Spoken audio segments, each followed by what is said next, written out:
પાટણના હારીજમાં ઠાકોર સમાજના બંધારણના ધજાગરા ઉડતા સામે આવ્યા છે। સમાજ બહાર કરાયેલ કલાકાર અર્જુન ઠાકોરના સાસરિયામાં જ બંધારણ તૂટ્યું। ઠાકોર સમાજમાં કુરિવાજો ડામવા રાસ ગરબા અને ડીજે પર મુકાયો છે પ્રતિબંધ। અર્જુન ઠાકોર ગબ્બર ઠાકોરની ઉપસ્થિતિમાં ભવ્ય રાસ ગરબાનું આયોજન થયું। ઠાકોર આગેવાન મોબુજી ઠાકોરના ઘરે લગ્ન પ્રસંગ દરમિયાન બંધારણના લીરે લીરા ઉડ્યા હતા।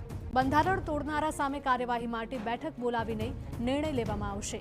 સમાજ બહાર કરાયેલ અર્જુન ઠાકોર અને ગબ્બર ઠાકોરની ઉપસ્થિતિમાં જ હારીજમાં ભવ્ય રાસ ગરબાનું આયોજન કરી સમાજનું બંધારણ તોડવામાં આવ્યું હતું। અગાઉ સમાજનું બંધારણ તોડનાર સામે સમાજ બહાર કરવા સહિત 1,51,000 રૂપિયાની રકમની દંડનીય કાર્યવાહી પણ થઈ ચૂકી છે।